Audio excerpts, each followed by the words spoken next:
It takes a lot of courage to do what we are doing, to stand our ground in faith as we watch the virus continue to slowly spread around us.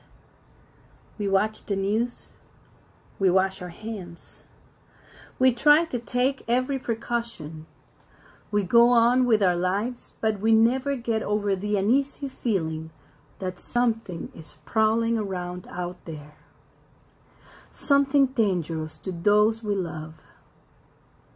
In times like this, we may wish that faith was magic, that we had some incantation or amulet that would protect us. But faith resides within reality, within our fragile bodies that are susceptible to disease. There will be an inoculation one day soon. But in the meantime, it takes a lot of courage to do what we are doing.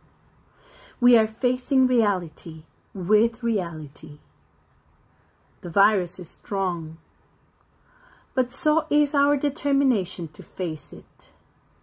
We will be agents of hope in these dark days of waiting. We will help others to prepare. We will share good information and ideas. We will exercise our common sense and our intelligence. And we will do one thing more. We will pray. Not because we believe prayer is magic, but because we know prayer is courage. It is the voice of a people who will not give up, run away, or hide in denial. It is the voice of hope against the whispers of fear. Yes, it takes a lot of courage to do what we are doing, and it will take a lot of prayer. But we are doing it, and we will go on doing it until this tide of shadows is forced to withdraw and our families are safe once more. In this community, open to every person of every walk of life, we stand our ground. We stand together in faith and in prayer.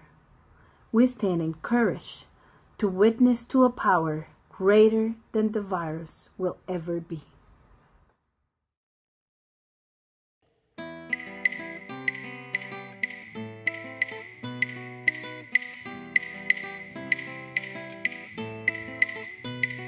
She sits like a bird, crooning on the waters, hovering on the chaos of the world's first day. She sighs and she sings, fathering creation, waiting to give birth to all the world will say.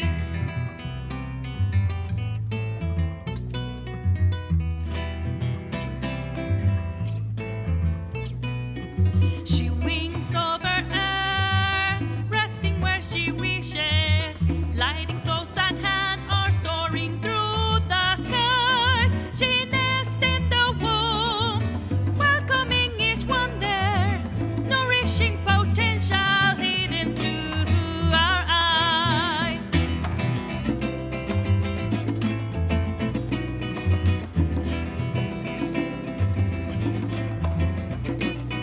She dances in fire, startling her spectators, waking tons of ecstasy where darkness reigns. She wins and inspires all whose hearts are open, nor can she be captured, silenced, or restrained.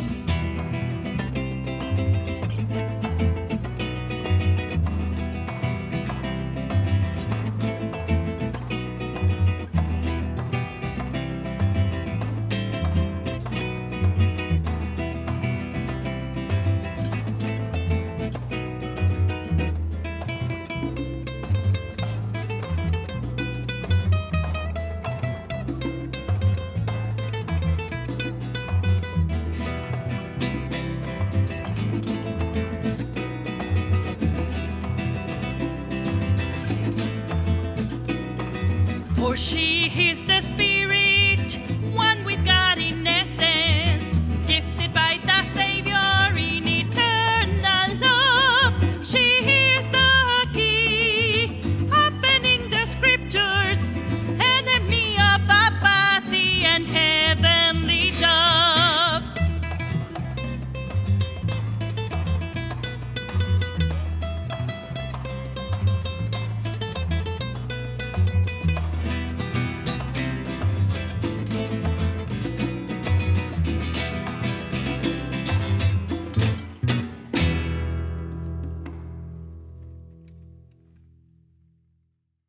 Welcome everybody to Worship with Bravery. Once again, we are meeting here in our cyberspace to talk about worship with bravery or brave worship.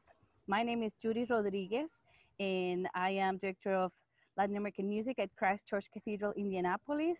And with the diocese, we put together this 4 episodes of Worship with Bravery with special guests that are talking to us about what it does mean to worship with bravery and how that can help us to be the beloved community that God has dreamed that we can be. And today I am so happy and so proud to introduce Father Eduardo Chinchilla. He is with us from the province of Ayarca, which is the Central American region Anglican province. And Father Eduardo Chinchilla, he's a great friend. When I went to Costa Rica as a self-deported person for 1.5 years, he was my priest. And we became very close, and I just have great pride in having him here today with us. Father Eduardo Chinchilla is not only the priest in charge at Ascensión, Iglesia de la Ascensión in Desamparados in San Jose, Costa Rica.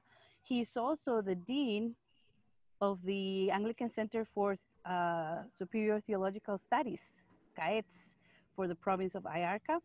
He's also professor of hymnology, homiletics, and pastoral care.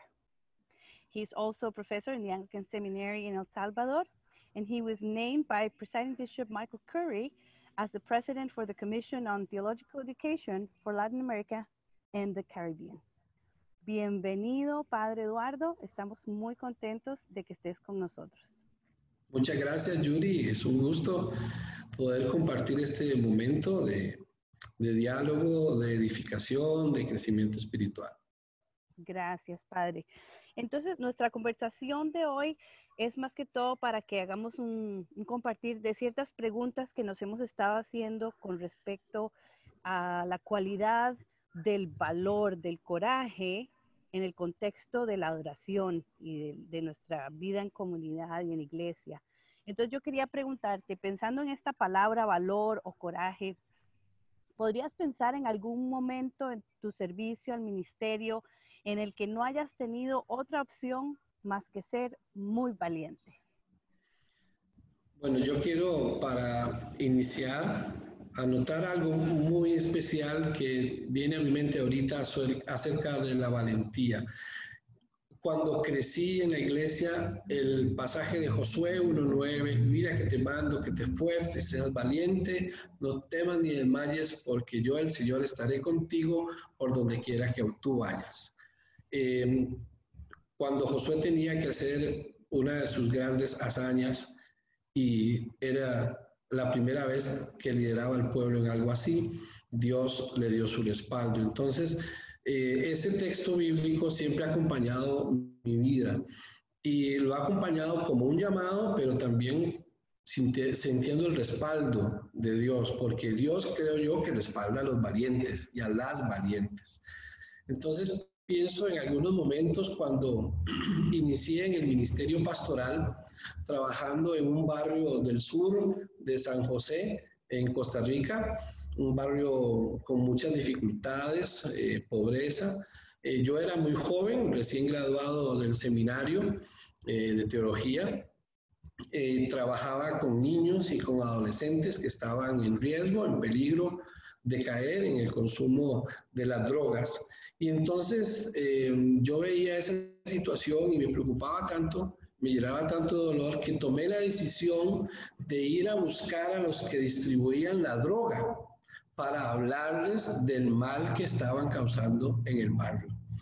Y yo fui con mi cuello clerical y fue una noche, yo recuerdo que era una noche lluviosa, y yo les dije cómo esos pequeños y esos jóvenes adolescentes podrían ver sus vidas truncadas si los tomaban como un mercado para el consumo de las drogas.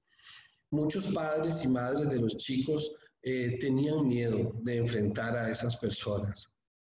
Pero como yo siempre trato de hacer antes de llevar adelante algo, oré, y esa oración me dio coraje y fui a buscarlos para hablarles. Gracias a Dios, el resultado fue que ellos no insistieron más en eso, en tenerlos como un mercado para la droga, y yo luego pude establecer una relación con ellos, me gané el respeto y creo que se alcanzó el objetivo. También pienso en los momentos en que como pastor tuve que llegar a intervenir en situaciones de violencia familiar, con cuadros de violencia sumamente extremos, para salvaguardar la vida de las mujeres indefensas que estaban en manos de maridos alcohólicos y sus hijos también. Y entonces eso fue en el momento, pero también había el después. Había que acompañar a las agredidas, niños y mujeres, y también a los agresores, porque estaba en medio de una situación de familia y había que luchar también contra los juicios de la misma congregación que señalaban a las mujeres como propiciadoras de la violencia, y eso no se podía permitir. Entonces ahí había que tener mucha valentía y mucho coraje, ¿no? También recuerdo una experiencia muy curiosa, y hablando como músico, persona que siempre ha vivido la música, en el canto y en la interpretación de la guitarra, que un día sucedió en mi vida hace ya como 15 años. Y creo que fue la situación que como músico tuve que enfrentar más angustiosa. Yo trabajé como secretario regional para Mesoamérica en el Consejo Latinoamericano de Iglesias. Esto fue 15 años, dije, ¿verdad? Entonces, a mí me invitaban, como yo tenía que viajar a los países, me invitaban a predicar en las iglesias de los países en que iba. Y eran iglesias protestantes, luteranos, presbiterianos, metodistas, había iglesias evangélicas, pentecostales, bíblicas, de mucha... Era un crisol muy grande, ¿no? Con el que me tocaba trabajar, en esfuerzo ecuménico. Entonces, en una ocasión, en una visita que tenía que hacer a la ciudad de Panamá, unos hermanos de la iglesia, una congregación metodista en Panamá, me invitaron a ir a una zona, la zona de Volcán, un lugar muy lindo, con muchas montañas, cerca de Chiriquí. Era como al sur de Panamá. Y ellos tenían una campaña evangelística y me habían invitado como su predicador en ese viernes, sábado y domingo, 3 noches. Y entonces la primera noche, que era viernes, antes de iniciar el servicio, me dijeron que los músicos de adoración y alabanza no iban a llegar ese día. Y entonces, como sabían que yo cantaba y tocaba la guitarra, entonces que si yo me animaba, digo yo, bueno, yo me animo, yo dirijo a la iglesia en la alabanza y en la adoración, que siempre y me dijeron, son como unos 40 minutos de cantos y bueno, una experiencia interesante. Y entonces me dijeron, pero yo no llevaba ningún instrumento, porque como yo no iba como músico, yo llevaba las predicaciones listas y todo lo que necesitaba como predicador. Y entonces me dijeron, aquí tenemos una guitarrita. Y entonces tenía una guitarra vieja, bien viejita, un poco descuidada. Puede ser viejita, pero si está cuidada suena bonito. Pero estaba bien descuidada la guitarrita y bien desafinada. Se veía que hace mucho tiempo no la tocaba.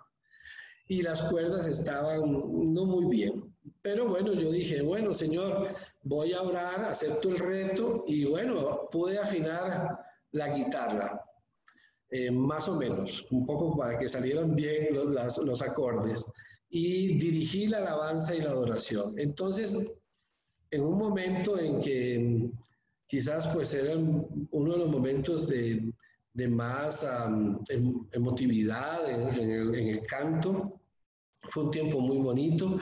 Se me empezaron a romper las cuerdas y soltaba una cuerda y yo decía, ay Señor, ¿qué está pasando, verdad?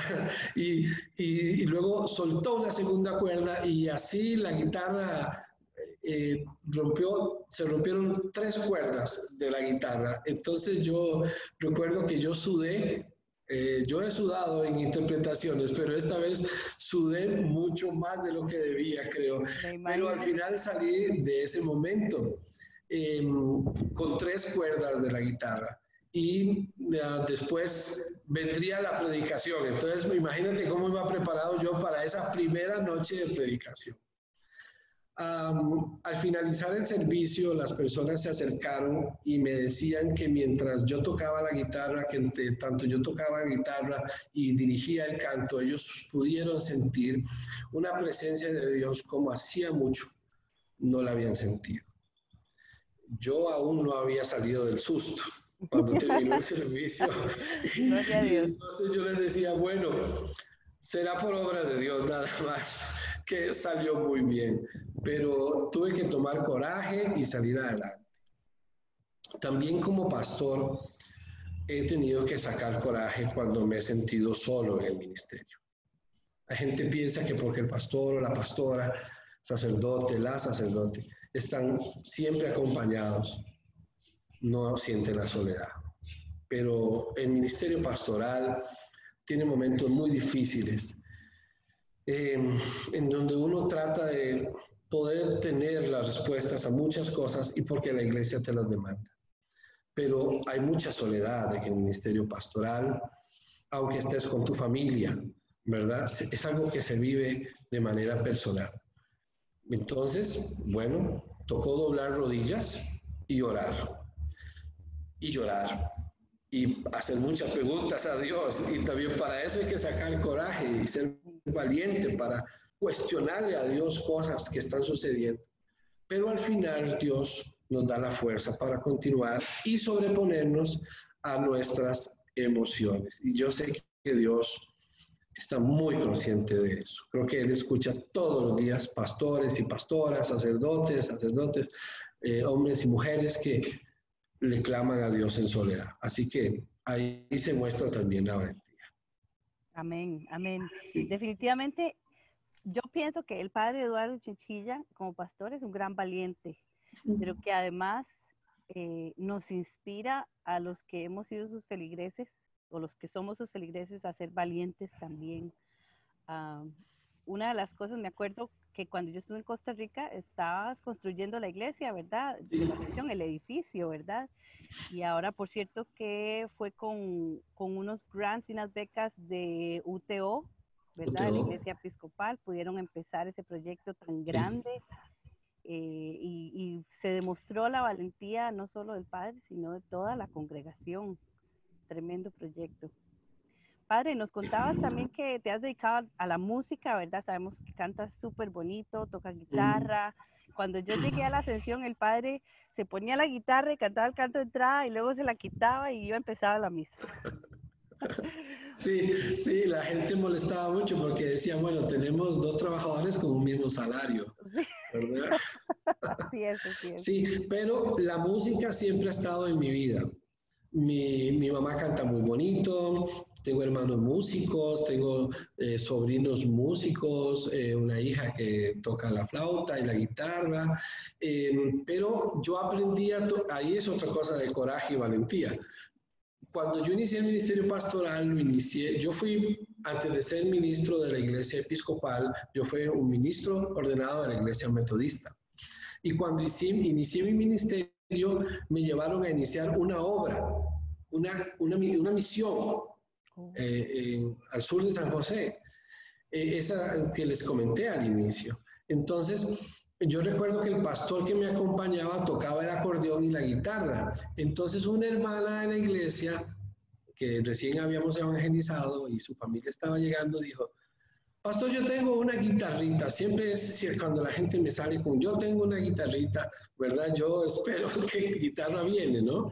Entonces, sí era una guitarra, y esa guitarra muy interesante porque es hecha de plywood, que es una madera prensada aquí. Yo dije, ¿quién hizo esta guitarra? Dije yo.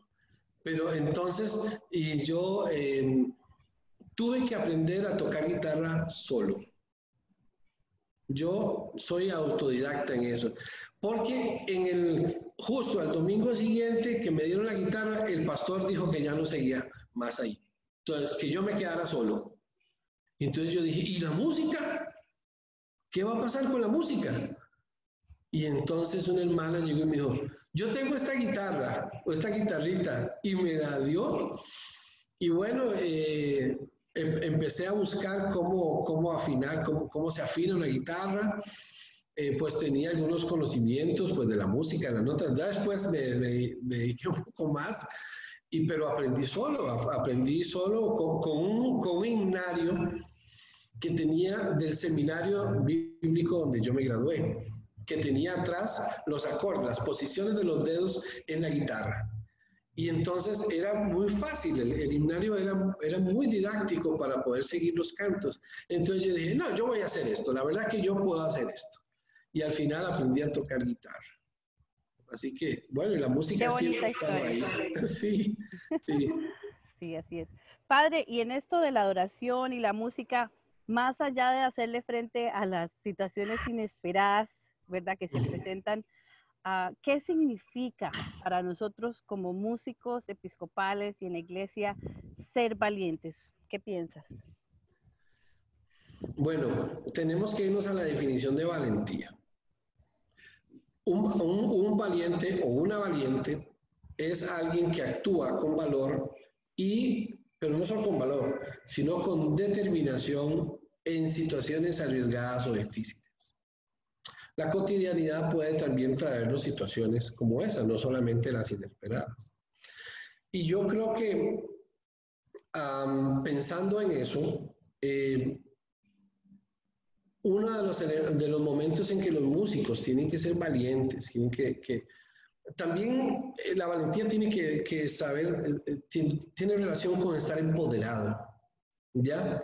Estar empoderado en lo que tú haces, ¿verdad? En lo que tú eres.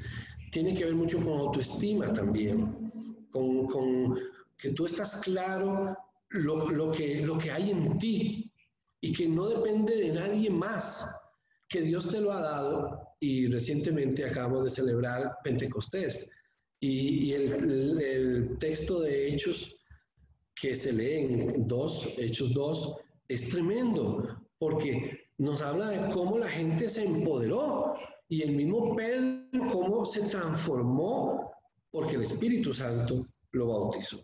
Entonces, esa presencia del Espíritu Santo debemos ser muy conscientes de ella. Entonces, una de las cosas que vivimos, en los cuales debemos ser valientes, son las tensiones que acompañan el ministerio, pero sobre todo cuando se desarrolla un espíritu de renovación en la liturgia. Porque la renovación requiere cambios a los paradigmas que ya están establecidos en la mente de la gente, de nuestra jerarquía, de nuestros líderes pastorales. Y muchas veces podemos cerrarnos a esos cambios, pero también cuando nos abrimos a esos cambios, nosotros debemos de ser valientes. La música está incluida en eso.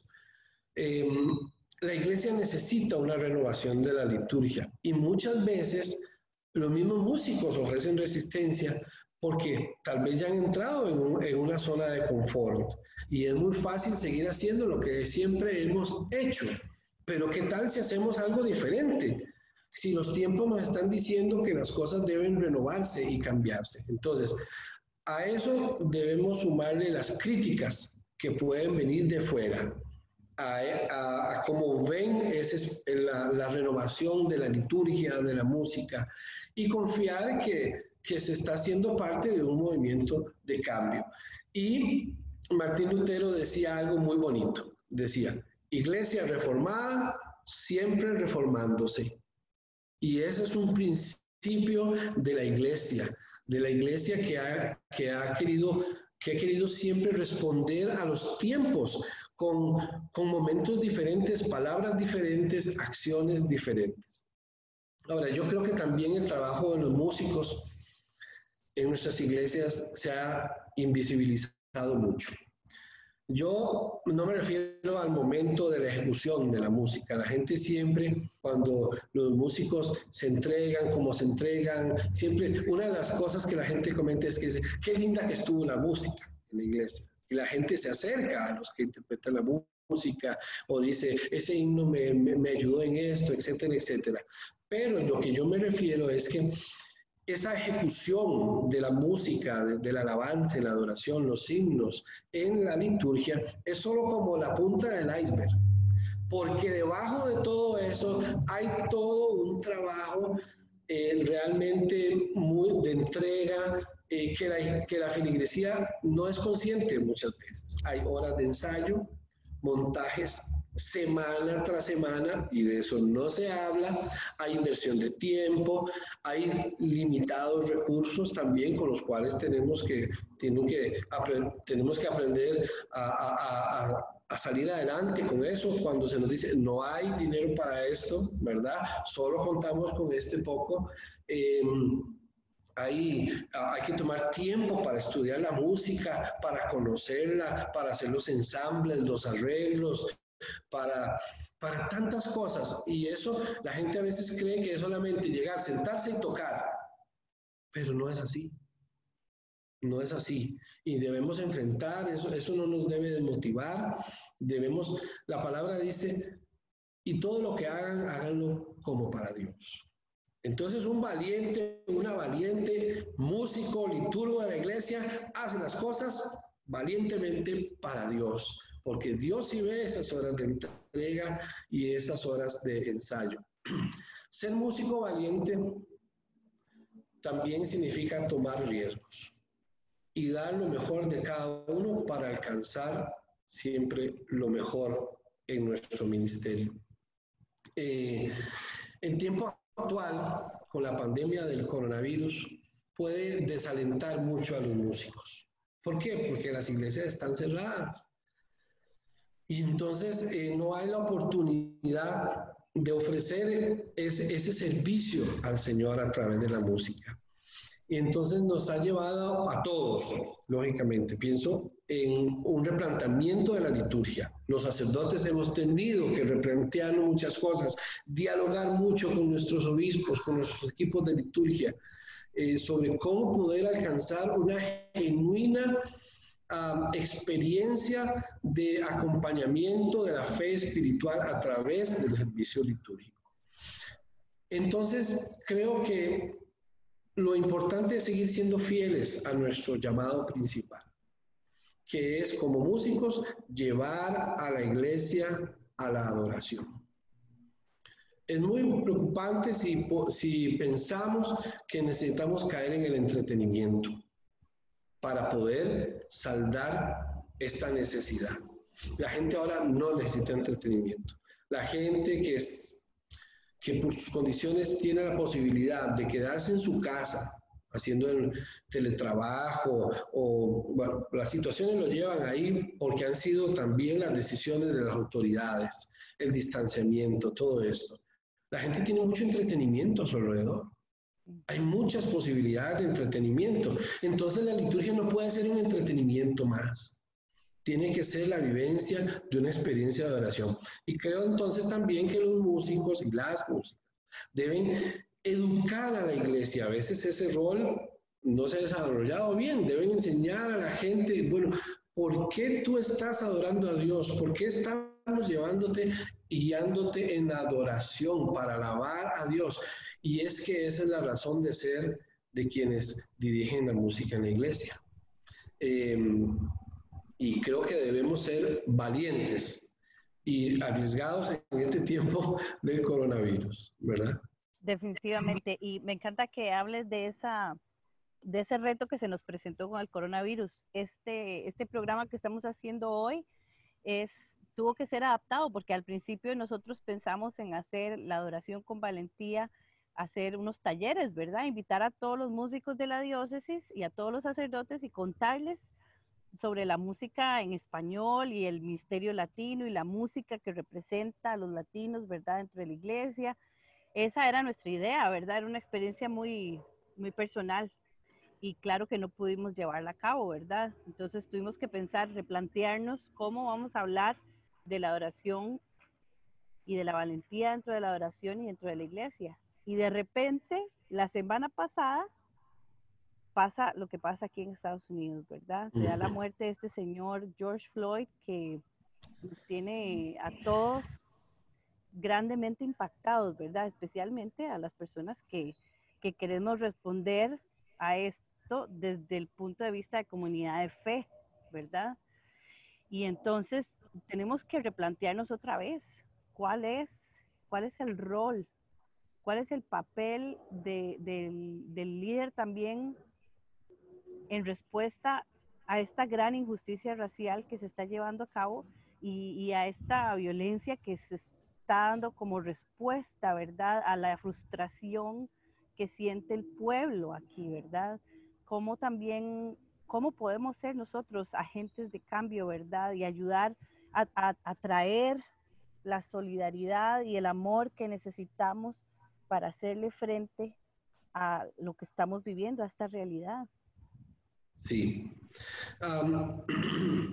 Hay algo muy interesante. Yo, en mi trabajo como decano, como deán de Educación Teológica de la provincia, he estado brindando apoyo a las diócesis, miembros de esta iglesia, de IARCA.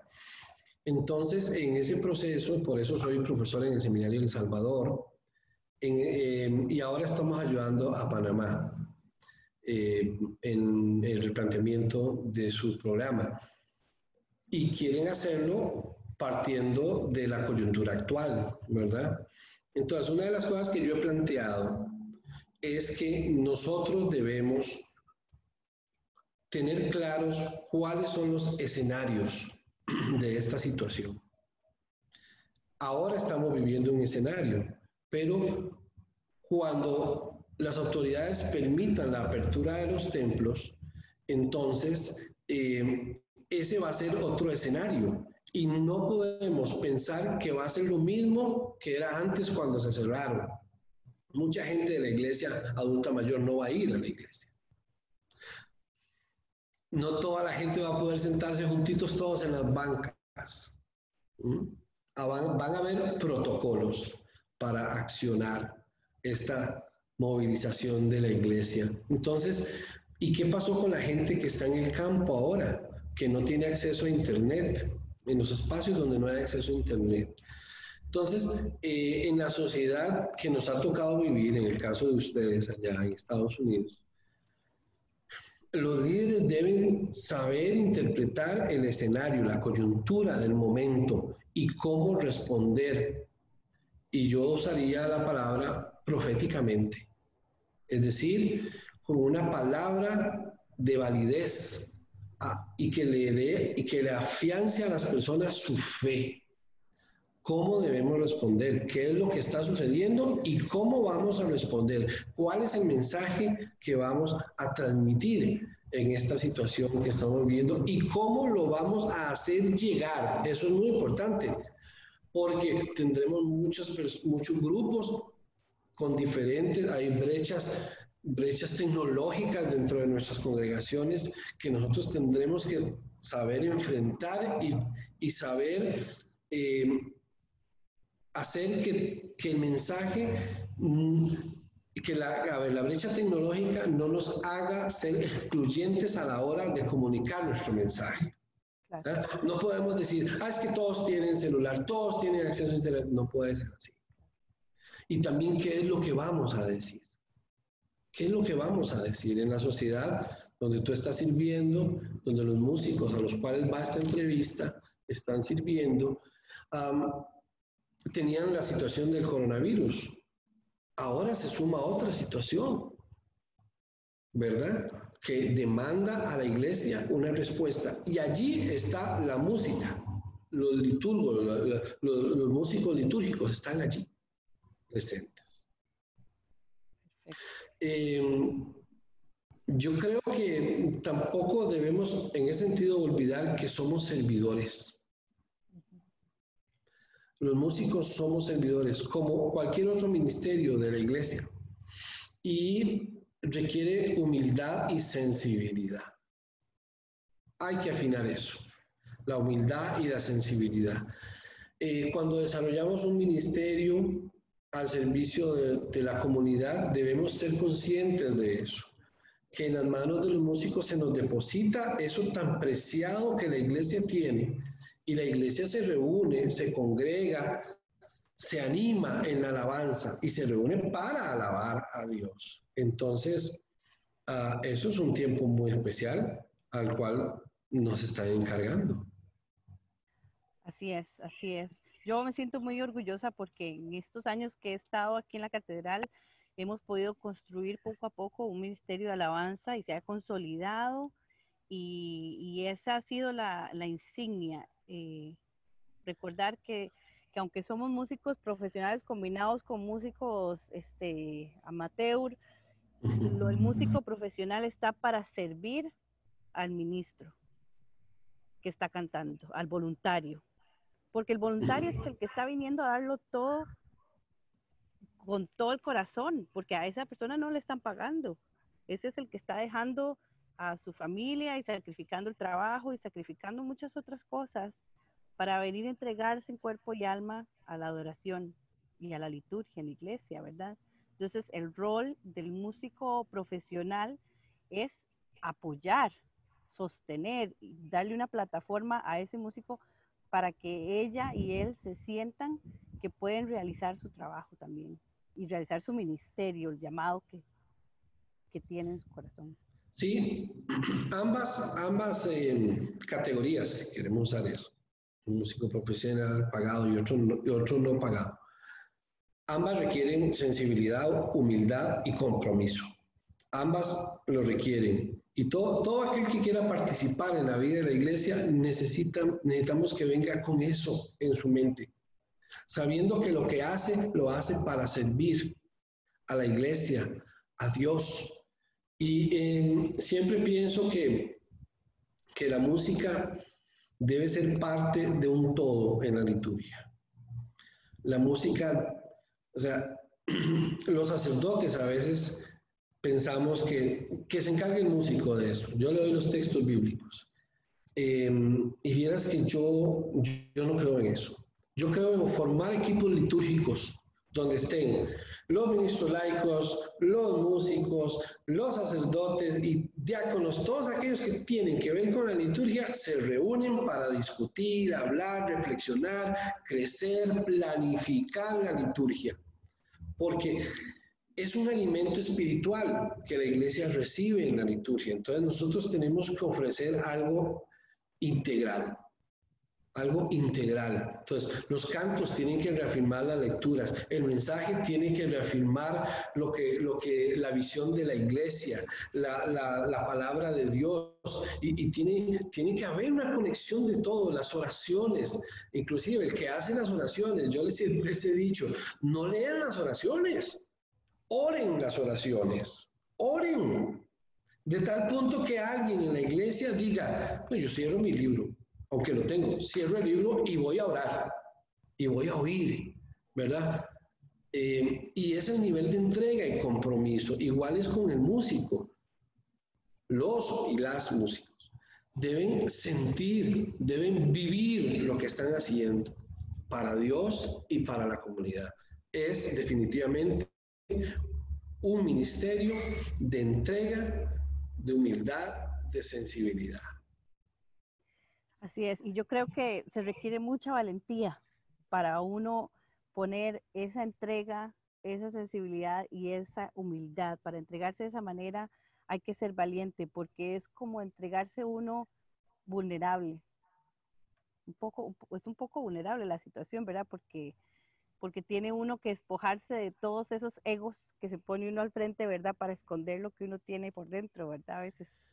Bueno, hace un tiempo leí un artículo de alguien que decía que el verdadero líder demuestra que es vulnerable. La gente aprecia más a un líder cuando ese líder acepta que puede cometer errores y que tiene vacíos que tiene que llenar y cosas que mejorar. ¿Por qué? Porque nosotros no queremos superhombres y supermujeres al frente de la iglesia. Queremos personas de carne y hueso. La gente quiere que su pastor, su pastora, sus líderes sientan igual que él siente las cosas. Entonces, no importa, los líderes nos podemos equivocar y podemos enmendar nuestros errores, pero es importante no mostrarse como una careta de superhombre o supermujer. Eso no es original. Eso no habla de nuestra esencia misma. Jesús llamó a un grupo de personas sumamente vulnerables y que cometían errores. Lo vemos en Pedro, que en algunas veces es muy efusivo y dice cosas ciertísimas, y en otros momentos es la decepción total, ¿verdad? Pero ahora en Pentecostés, tremendo sermón y la conversión de las personas que están a su alrededor. Entonces, Pablo también decía, yo tengo algo en un aguijón ahí que está ahí, que tengo que resolver. Igual yo también hago tiendas y yo tengo que jugármela día a día. Cuando no tengo las ofrendas de ustedes, yo tengo que ir salir a buscar mi comida. ¿Cómo sostenerme? O sea, el líder cristiano, tiene que saber demostrar su humanidad. Entonces, eso muestra que somos sensibles al dolor de la gente y la gente agradece mucho eso. Amén, así es. Padre, te agradezco tanto este tiempo que nos has regalado, tus palabras, tu sabiduría. Le doy gracias infinitas a Dios porque es una de las mayores bendiciones para la iglesia en Costa Rica, en la provincia y para toda la iglesia episcopal, tener sacerdotes tan comprometidos, tan sensibles, tan humanos como tú. Le doy muchas gracias a Dios. No sé si quieres compartir algo último con nosotros. Bueno,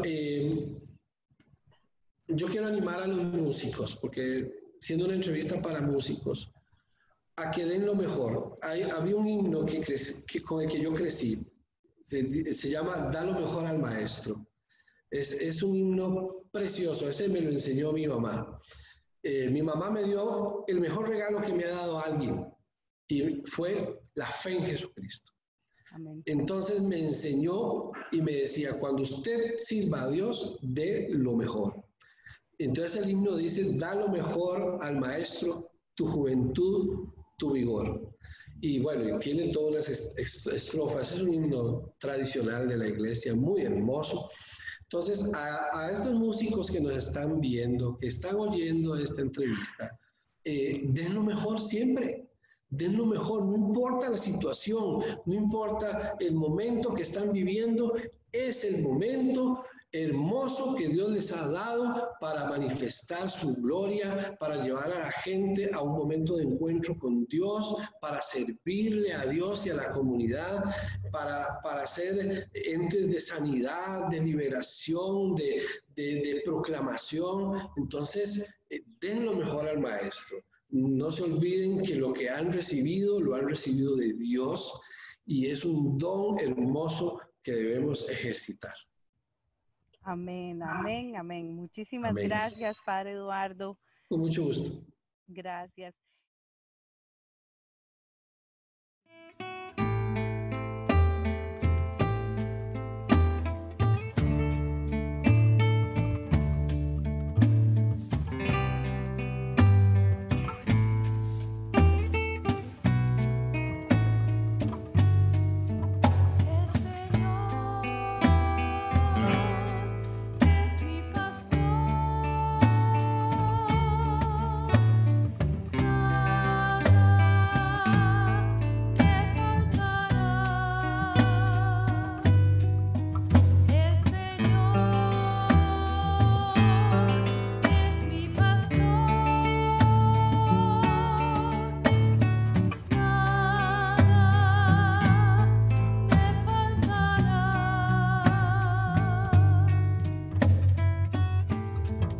The Lord is my shepherd, I shall not be in want. He makes me lie down in green pastures and leads me beside still waters. He revives my soul and guides me along right pathways for his name's sake. Though I walk through the valley of the shadow of death, I shall fear no evil, for you are with me. Your rod and your staff, they comfort me. You spread a table before me in the presence of those who trouble me. You have anointed my head with oil, and my cup is running over. Surely your goodness and mercy shall follow me all the days of my life, and I will dwell in the house of the Lord forever.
Montañas se moverán,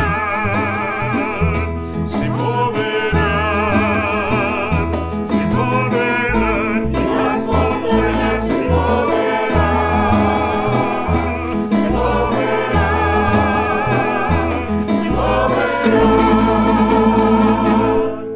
Si tuvieras fe como un grano de mostaza, eso dice el Señor. Si tuvieras fe